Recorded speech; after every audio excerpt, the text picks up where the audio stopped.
Hello ladies and gentlemen, welcome to another episode of Let's Play Warframe Grandpa Edition. I'm your host with the most, as always, Francois878, and today, as you more than likely have already guessed, we are going to be taking a look at the dual Ichor. These weapons have been in the game since update 10. We are on update 20.5. The dual Ichor is the oldest weapon that I've reviewed on this series thus far, and shockingly, due to some new mods, these weapons still hold up pretty well. Obviously, there are definitely better melee weapons in the game, but considering how badly power creep is starting to affect gear in this game, I was very shocked by just how well these weapons held up over time. Now, the dual Ichor are a short-range dual sword melee weapon. They deal 35 total base damage, and that's in Toxin, which is a pretty solid damage type to have. It blends well with electric for corrosive, which is a fantastic damage type against armor. It also combines with frost for viral, which is great for fleshier enemies. Now, the real great aspect of this weapon, and the part of it that keeps this weapon viable even 10 updates later, is the fact it has a 25% crit chance and a 3.0 crit multiplier. That is one of the highest crit multipliers in the game. Actually, it's tied for the highest amongst melee weapons. So that is a really a solid tool for this particular weapon. 15% status chance, not great. Viable if you chose to run a status chance build, but it's not going to be anywhere near 100%, and melee weapons with less than 100% status, it's honestly, it's touch and go.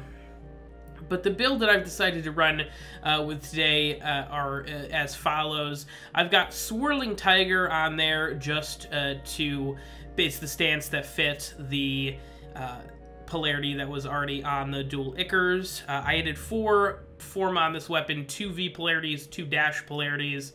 I've got Primed Pressure Point for damage, and then Blood Rush and Body Count. Those are obviously your crit chance kind of meta builds right now. The higher your combo goes, the more crit chance you have, and Body Count obviously increases the timer for your combos.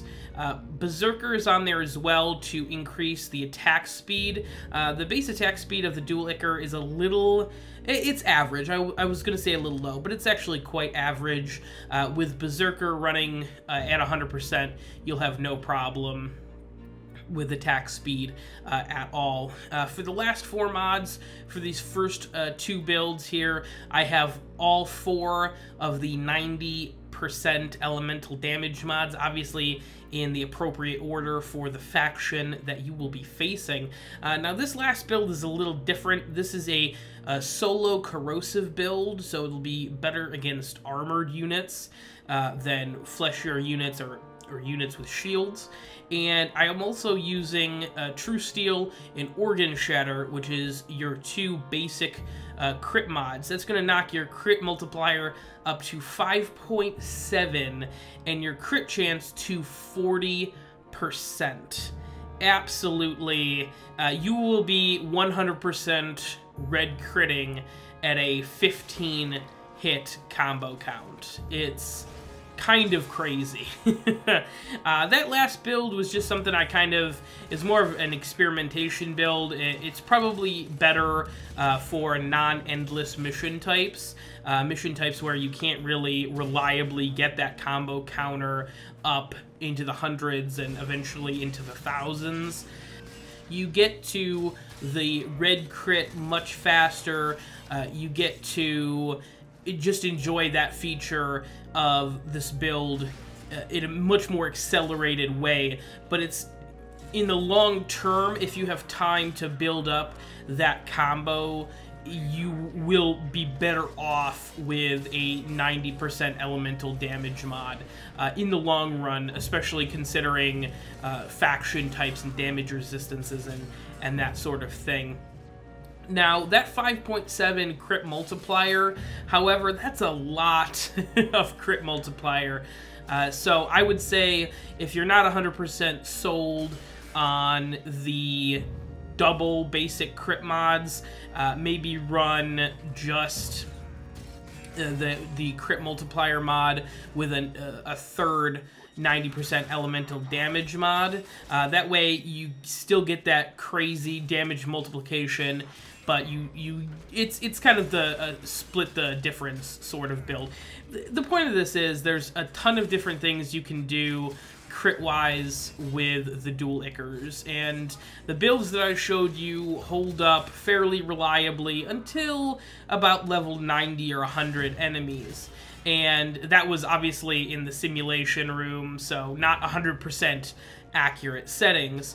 With damage buffing frames and crowd control and a proper corrosive projection team, these weapons can hold up for probably a lot longer than that. But they're solid. They're solid infested axes, and I'm very excited that I'm excited to see that not every weapon from the old days have been just completely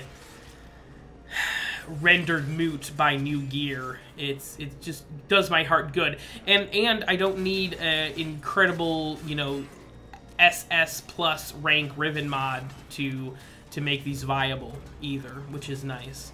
But thank you guys very much for watching. I appreciate it. Let me know what you guys think of the dual Ichor in the comment section down below. I'd love to hear what you guys think of these dual axe, dual sword, whatever. Until next time, folks, I've been your host of the most, as always, Francois878, signing off.